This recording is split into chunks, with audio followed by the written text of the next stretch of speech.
За, сайн байцгаана уу хүмүүс ээ. За, өнөөдөр бүгдээрээ ирэлцэлт ба молекулын геометрийн талаар өмнөх мэдлэгээд эргэн санацгаая. За, ирэлцэлт ба геометр дээр хэдэн хэлбэрээр байдаг вэ гэхээр бүгдээрээ 5 хэлбэрийн одоо ирэлцэлтийг бол бүгдээрээ мэдж байгаа. За, өөрөөр хэлбэл X атом 2 сигма холбоотой холбогдсон байгаа тохиолдолд ямар ирэлцэлтэй болно гэсэн үг лээ. За, SP ирэлцэлтэй. Өөрөөр хэлбэл SP ирэлцэлтэй байна гэх юм бол энэ хоорондох өнцөг бол хэдэн градус вэ? 180 градус. За, бүгдээр SP ирэлцэлтээр үүссэн молекулынхаа үндсэн загварыг харцгаая. За, 2 молекул орбитал, ирэлиз орбиталуудын давтцлаар гэхээр 2 орбитал маань болохоор окторгон орон зайд бол яг окторгон орон зайг энэ тэнцүү 2 тэнцүү хэсэг хувааж эзэмшиж гэн гэж үзэх юм бол энэ 2 бөмбөлгөөр төсөөлүүлээд ирэлизсэн орбиталыг авч үзье. Тэгэхээр энэ хоорондох өнцөг бол 180 градусын өнцөгтэй байна.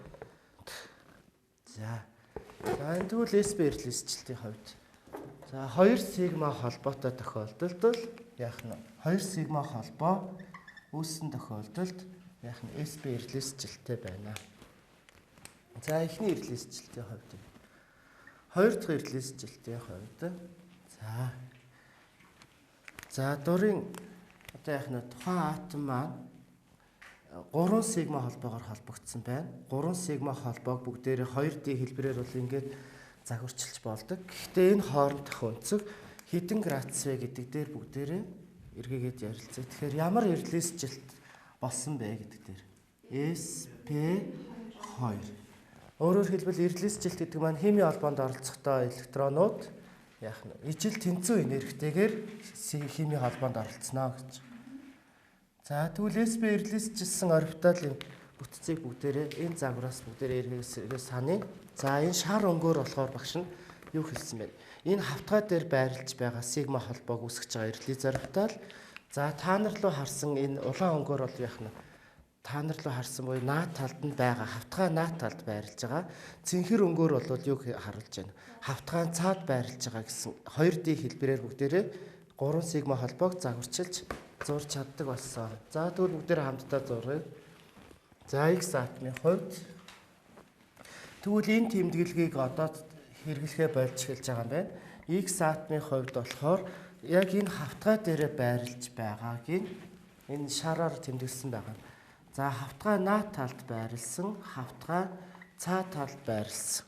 За, эдгээр хими сигма холбоонуудын хоорондох өнцөг хэдэн градусын өнцөгтэй байх вэ гэж. За, бүгдээрээ энийг ингээ харъя.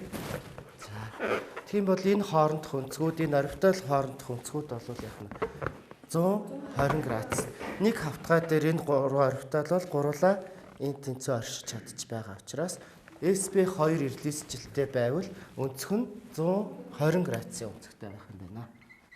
За, SP2 ирэлцэлтэй байвал өнцөг нь 120 градус байна. За, хими холбоонд оролцож байгаа сигма холбооны тоон бол нэг атом 3 сигма холбоогоор 3 өөр атомтой холбогдсон тохиолдолд ийм ирэлцэлтэнд орсон байх юм байна. За, тэгвэл дараагийн нэг ирэлцэлтийн талаар бүгдээрээ эргүүлсэргээж. За, хэдэн сигма холбооны тухай ярина гэсэн үг хүмүүс те? 4 сигма холбооны тухай ярина. 4 сигма холбоо буюу 4 өөр атомтой холбогдоход тухайн атом маань яаж холбогдсон байх вэ гэдгийг бүгдээрээ загвар дээр харцгаая. За, энэ хэдэн орбитал вэ? Ирэлцсэн орбиталын хувьд 4 байна. За, одоо тэгвэл энэ 4 сигма холбоог бүгдээрээ загварчлах юм бол шараар яг энэ хавтгай дээрээ байрлаж байгаагаар буюу миний одоо оршиж байгаа дэлхийн хавтгай дээр байгаа нь 2 сигма холбоод оршиж байна. Хавтгай наад талд улаан, хавтгай цаа талд бол цэнхэр өнгөөр тэмдэглэгдсэн байгаа ирэлиз орбитал. Ингээд 4 өөр атомтой хоорондоо хими холбоо үүсгэж байгаа. Энэ 4 сигма холбоог бүгдээрээ загварчилж зуръя. За, тэгвэл хавтгай дээр самрын хавтгай дээр байрлаж байгаа 2 сигма холбоо. За, хавтгай наад талд байрлаж байгаа сигма холбоо. хавтгай цаа тал байрлаж байгаа сигма холбоо. За 3D хэлбэрээр бүгдээрээ тэгвэл энийг томьёолж бичиж чаддаг боллоо. Энэ хоорондох бүх өнцгүүд хэдэн градусын өнцгтэй байх вэ? 109.5 градусын өнцгтэй байна. Ямар ирлээсжилт энэ 109.5 градусын өнцөг үзүүлэх вүлээ? За SB3. Тухайн энергийн түвшингийн S болон 3P энергийн түвшингийн дундаж энергитэй эрлиз орбиталуудаар дөрвөн атомтой химийн холбоо үүсгэсэн тохиолдолд эрлизсэн орбиталуудын холбооны хоорондох өнцгүүд нь бол 109.5 градусын өнцгтэй байна. За тэгвэл 3-т тохиолдлыг бүгдээр эргээд санацгаая. 3-т тохиолдолд хэдэн сигма холбооны тухай ярих вэ? 5 сигма холбооны тухай ярих гэж. За 5 сигма холбоогоор холбогдсон X атомын хувьд ямар тэгвэл ирлээсжилтэнд орсон байх вэ гэдэг дээр тэр 5 сигма холбоо окторгон орон зайд яаж байрласныг бүгдээр харцгаая. За үндсэндээ бүгдээр энд хэдэн шаараар бүтээсэн байна? 5 байна. Нэг хавтгай дээр хэдэн байрласан байна? За тэгэхээр эндээс бүгдээрээ харуул энийг 3D хэлбэрээр загварч хэлбэл яг одоо самрын хавтгай дээр байрлах орбиталуудыг багш нь шараар тэмдэглэсэн байгаа. Тэгэхээр 3 сигма холбоо нэг хавтгай дээр 2 сигма холбоо нь хавтгай наад болон цаа талд нь байрлсан. Наад талдаа байрлаж байгаагаа бүгдээрээ улаанаар тэмдэглэл. Цаа талд нь байрлаж байгааг цэнхрээр тэмдэглэж байгаа.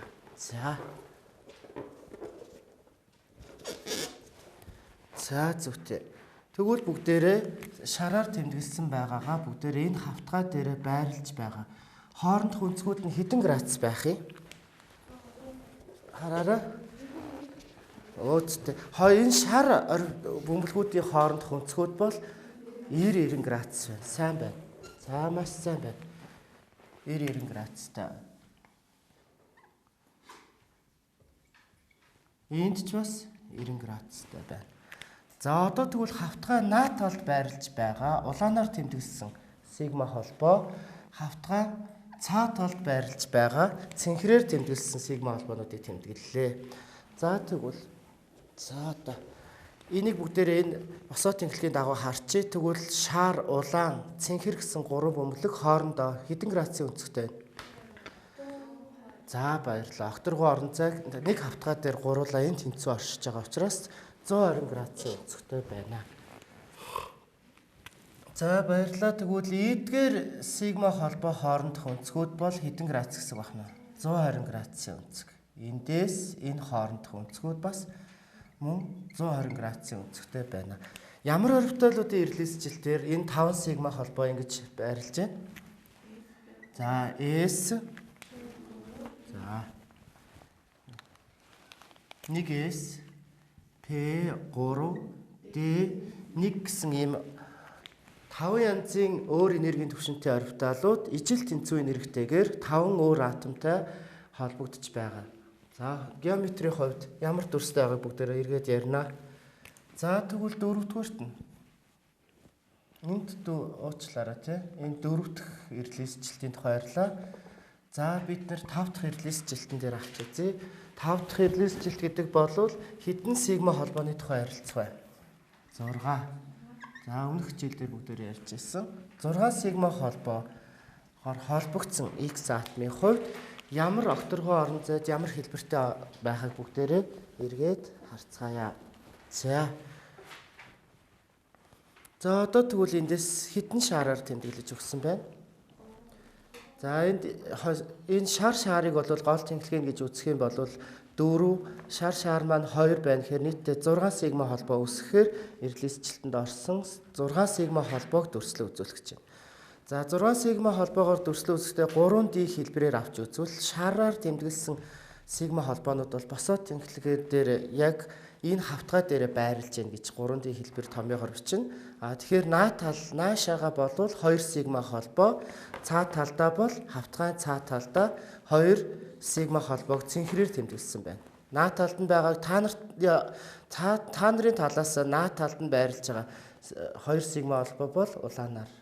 За одоо тэгвэл энэ хэлбэрийг бүгдээрээ загварчлаа. 3D хэлбэрээр томьёолж бичье. Тэгэхээр хоёр шарыгаа бол яг энэ хавтгай дээр байрлаж байгаа сигма холбоо. За тэгээд улаанаар тэмдэгсэн та нарын таалт байсан хоёр сигма холбоог за наа талдаа байна гэсэн ийм дүрслэлээр цаа талдаа болвол цэнхрээр тэмдэглэсэн хоёр сигма холбоо. Ингэж 6 холбоо үүсгэж байна. За одоо бүгдээр өнцгүүдийг харцгаая. Энэ нөгөө наан цаана байсан улаан цэнхрүүдийн хоорондох бүх өнцгүүд хэдэн градус вэ? 90 градус байна. За одоо тэгвэл шин уучлаарай. Энэ ч өстой гоё биш үү. За одоо хараарай. Тэгвэл энэ шарууд бас улаан цэнхрүүдтэйгээ хэдэн градусаар байж байна? Бас 90 градусаар байж байна. Хааш нь ч харуулсан 90 градус. Аль ч өнцгөнд харуулсан. Хол нь өнгөөр л харуулсан юм ба штэ. Багш нь зүгээр энийгээ 3D хэлбэрээр томьёолж бичиж да гэж гэхдээ л шар нь бол яг энэ хавтгай дээр байрлаж байгаа сигма холбоо улаанаар бол хавтгай наад талд байгаа цэнхрээр бол сүхээгийн хувьд наад талд боловч яах нь та нарын хувьд цаа талд нь байгаа. Цаа талд ингээ сарилсан хэлбэрээр томьёол бичлээ. Тэгвэл энд хоорондох бүх өнцгүүд хэдэн градус гэсэн үг байна вэ? 90 градусын өнцгтэй байгаа юм байна. Эдгээр хоорондох өнцгүүд ч бас 90 градус. За баярлалаа. Тэгэхээр энэ ямар орбиталуудын хувьд ингээд 6 сигма холбоо үүсдэг юм бэ? S, P, 3, D, 2 гэсэн 6 өөр энергийн төвшин, ижил энергийн төвшөнтэйгээр яах нь 6 сигма холбоо үүсгэж хими холбоонд оролцсон тохиолдолд 3D хэлбэрээр загварчлагд юм байна. За одоо бүгдээрээ эргээд саяныхаа үтсэн хичээлүүдээр эрлис жилтийнхаа юуг болвол сигма холбоонуудын байрлалыг болвол яах нь бүгдээрээ эргээд саналаа. Харин бид нар одоо цаашид бол яах нь энэ хоёр дээр тэмдэглэсэн шиг энэ смайл инээсэн байна уу найзуудаа? Тий уучлаарай. Энэ 180 градус биш. Эсвэл энд 90 градус байгаа юм шиг ингэж тэмдэглэхэ боллоо. Одоо бүгдээрээ дандаа 3D томьёог ашигладаг болсон байна. 3D томьёог ашиглан яах нь 3 сигма холбоог загварчлагтай ингэж загварчилт юм байна. 3D томьёог ашиглан 4 сигма холбоог загварчлыг гэвэл ингэж загварчилж болж байна. За мөн 3D томьёогоор 5 сигма холбооны яах нь хэлбэрийг загварчилж бас болж байна. 3D томьёогоор бол 6 сигма холбоог ингэж загварчилж болж байна. Эдгээрээ үүсгэсэн тэгвэл орон зай хэлбэр буюу молекулынх нь бүтцэн геометрийн хэлбэр нь орон зайд эзэлж байгаа хэлбэрүүд нь ямар хэлбэртэй байгааг бүгдээрээ эргэн санацгаа харъя. За ингээд чинээнд тулдал үлээсэн хоёр шар гэх юм бол энэ хоёр өөр атомтой холбогдохын тулд sp эрлийдсэн хоёр орбиталтай. Энэ орбиталаараа өөр атомуудын эрлийз орбиталуудтай давхцаж сигма холбоо үүсгэсэн байгаа гэж үзвэл эдгээр хоёр атомтой холбогдож байгаа юм чинь 3 атом болвол нэг шулуун дээр бүгд оршиж чадж байгаа. Тэгвэл ийм бүтцтэй энэ хоорондох эрлийз орбиталууд, эрлийдсэн орбиталуудынх нь хоорондох өнцөг 180 байгаа тохиолдолд ийм молекулыг шугамн молекул гэж нэрлэдэг. За бүгдээр шугамн молекул. Шугамн бүтцтэй молекул юм байна гэдгийг ойлгож авлаа. Шугамн бүтцтэй юм байна. Молекулынхаа геометрийг бүгдээрээ тодорхойлж эхэлж байна. За тэгвэл энд эхний мэдэж авсан нэг смайл бол sp эрлийсжилттэй 2 сигма холбооны хоорондох өнцөг бол яах нь 180 байдаг учраас энэ холбоогоор холбогдсон 3 атом бол шугамн байна. Бүгдээрээ нэг шулуун дээр оршдог гэдэг нь тодорхой харагдаж байна. За дараагийнх нь sp2 эрлийсжилттэй тохиолдолд за энэ чинь улаан та нар руу харна гэсэн шүү дээ тий бас ийм дөрөв зохиоцсон байгаа. Тэгвэл бүгдээрээ одоо энийг дахиад энэ хавтгайг нь эргүүлчихье. Бүгдээрээ нэг хавтгай дээр оршиж чадж байгаа учраас ямар хэлбэртэй гинэ? Гурвалжин бүтцтэй байна. Сайн байна. Тэгвэл sp2 эрлийсжилтээр үүссэн 3 сигма холбоогоор холбогдож үүссэн ийм молекул гарч ирэх юм бол нэг атом нь 3 сигма холбоогоор 3 өөр атомтой холбогдож үүссэн молекулын хэлбэр бол гурвалжин хэлбэртэй. Баярлалаа. Сайн байна. Гурвалжин хэлбэртэй байна.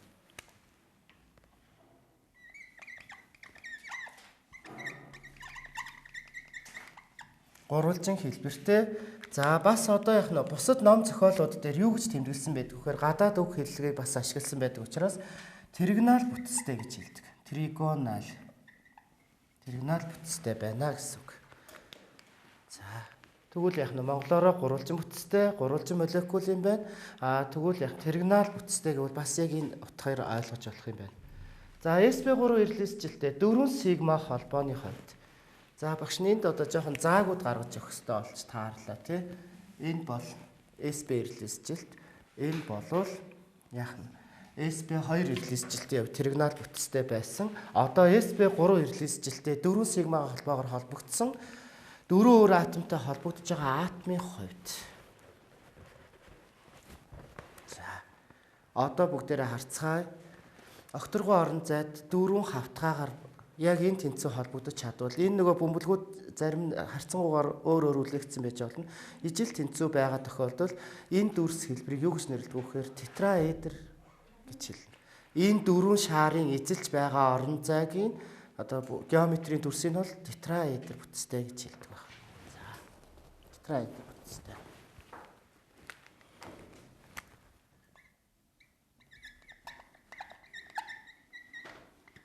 За тетраэдр бүтцтэй байна. sp3 ирэлцэлтэй байвал тетраэдр бүтцтэй байна. За одоо бүгдээрээ sp3D ирэлцэлтээр 5 сигма холбоо үүсгэсэн молекулын хувьд ямар бүтцтэй байх вэ гэж хэлж байна.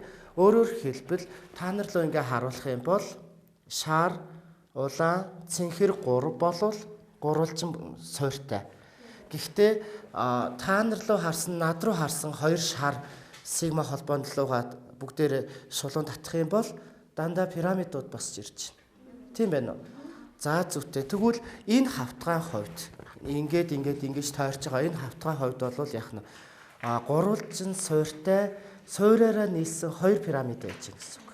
Болж байна уу? За баярлалаа. Тэгвэл энийг юу гэж нэрлэдэг юм бэ гэхээр би пирамид гэж нэрлсэн байна. Зарим хүмүүс ном зохиол дээр би пирамид.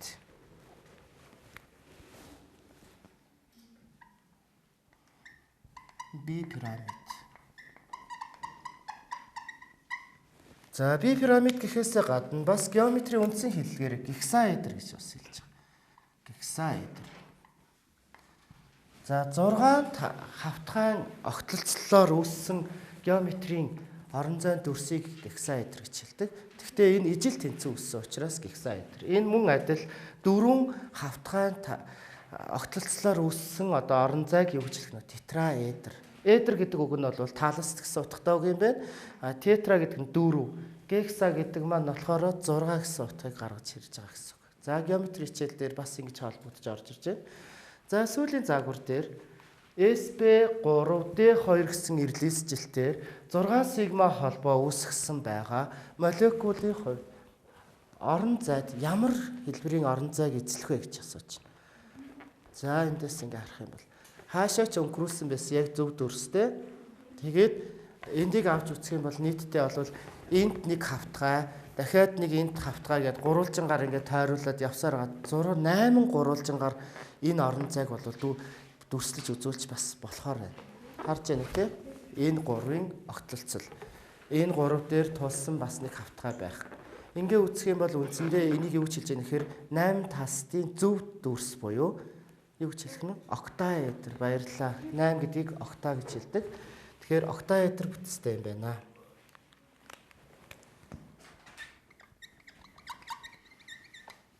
За октаэдр бүтцтэй байна.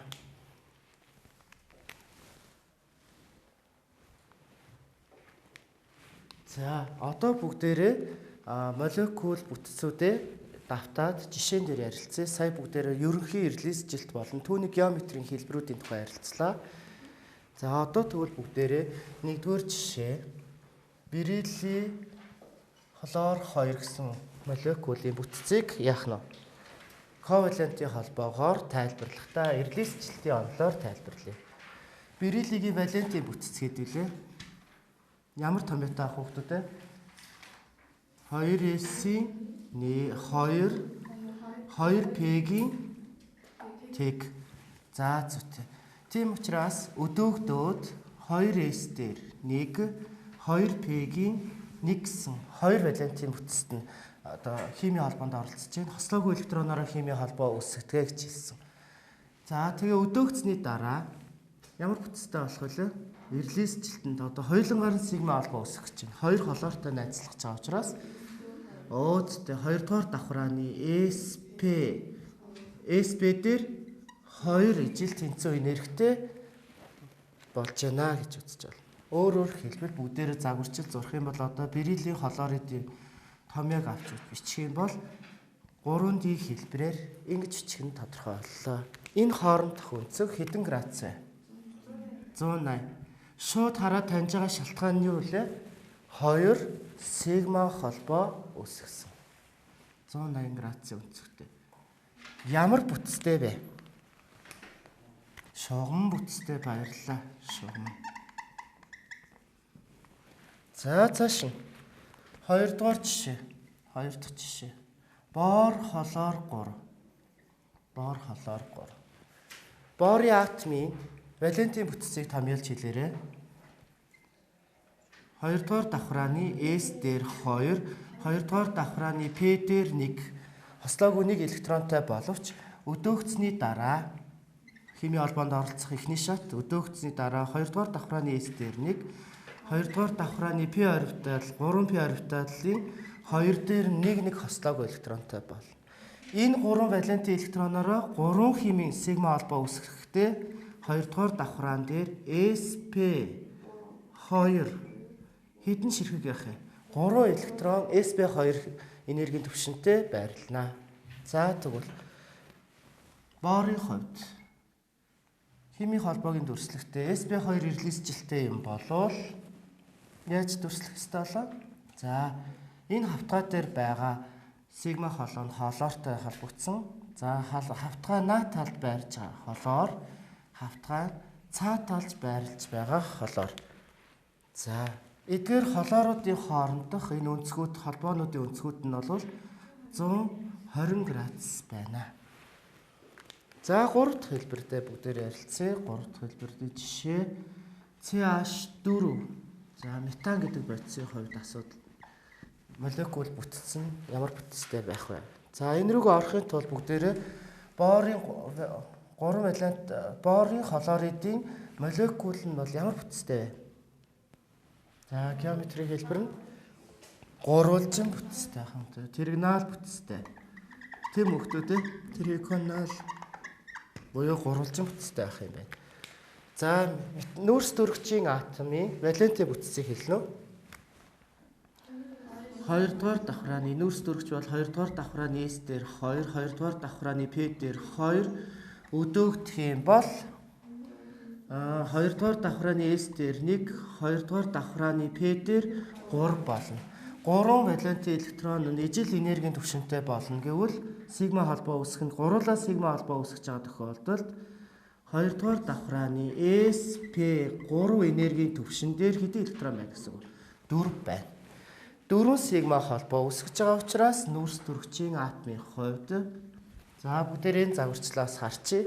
Босоо тэнхлэг юу энэ энэ хавтгай дээр 2 сигма холбоо.